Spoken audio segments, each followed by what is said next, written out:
tried to get answers out of him. I was like, hey, why was I banned exactly?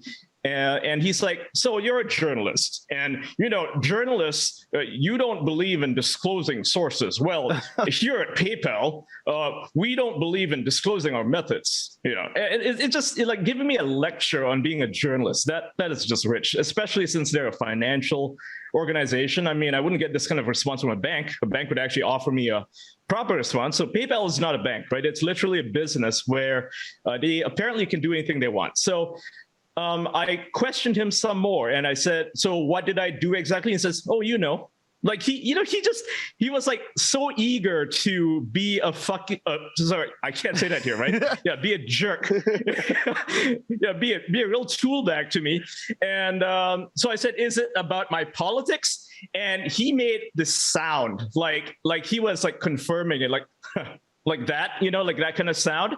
And then he, shortly after, he paused, and then he said, PayPal officially, on all matters of politics, PayPal is officially neutral.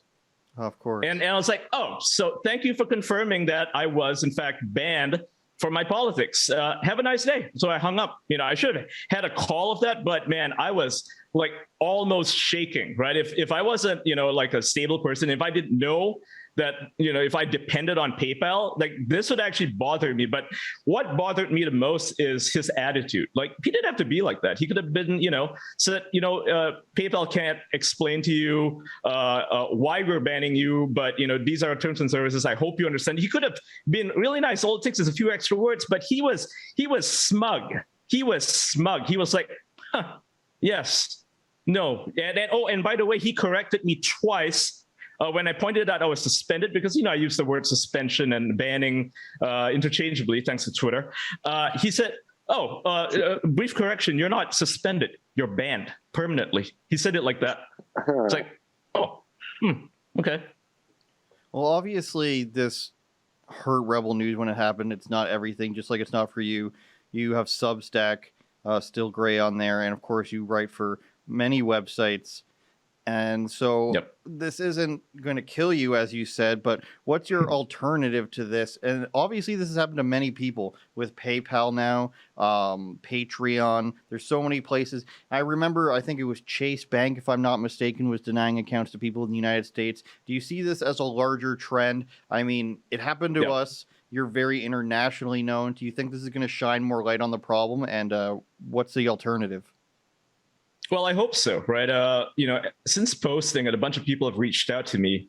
A bunch of Second Amendment YouTube channels say that they got banned. They had, unlike me, I only had, maybe a few $dozen in my PayPal account, so I don't care if I lose that. But a lot of these guys, I mean, they lost thousands of dollars. Some of it's still in, I wouldn't say litigation, but PayPal's just deciding what they want to do with it. And I do see this as an effort that's ramping up, where they will clamp down on people for any number of reasons, mostly political, because they can.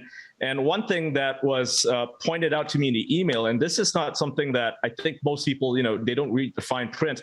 Apparently, PayPal doesn't let you remove your existing credit cards or bank accounts from PayPal itself after you get banned. And they say that they retain the right, without even asking me, without even asking for permission, retain the right to withdraw as much money as they want from my bank account or for my credit cards to pay for damages that are at the moment, without billing me. So and there's no way to dispute it. PayPal's a scam. It's basically a scam. So I talked to my bank, and my bank people, they treat me really well.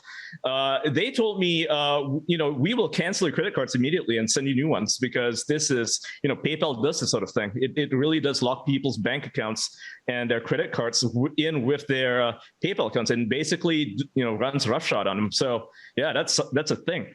Yeah, most real banks don't mess around like that. My bank has always treated me well. Of course, we've run into the RBC thing now, which is a big issue.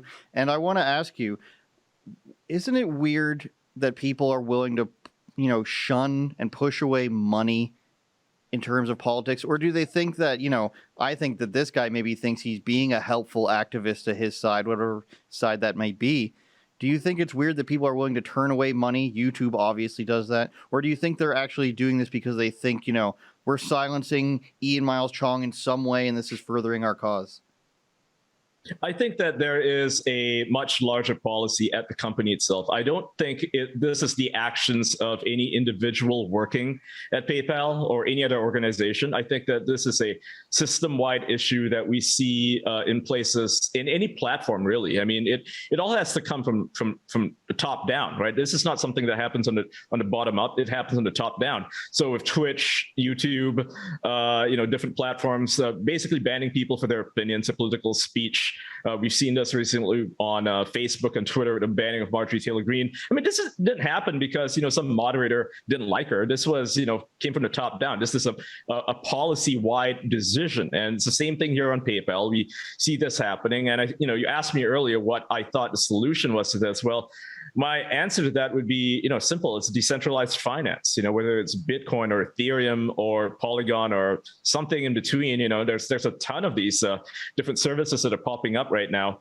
If anything, the whole, deplatforming people and, for their political beliefs just shows how much we need a decentralized internet. We need a sort of Web3 that is based on blockchain protocols, as opposed to this whole centralized system that we have right now, where a few companies, say Google and PayPal, when it comes to transactions, have a kind of they don't really have a monopoly per se, but they have a very, very large segment of the market that they've captured, and there's just no way out of it, right? And if you want to use the internet, you have to not be banned from these services.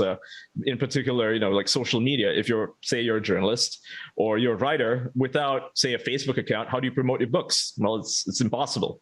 And so, a decentralized future is the only way to save the internet, because the alternative is them, just a small group of small political ideology running everything else. And I don't think anyone wants to live in a world like that. Even the people who are presently supporting it, who think, oh, these guys are on my side. Well, they won't be for long. I mean, all they have to do is step out of line, say something different, and they'll be in the gulag with the rest of us.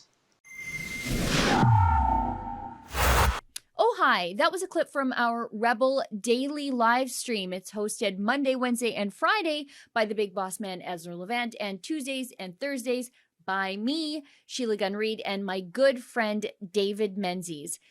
On the live stream, we talk about the news of the day, we show some videos, and we interact with our viewers at home. We stream at 12 noon Eastern, 10 Mountain. You can find us on YouTube, Rumble, Super U, and Odyssey.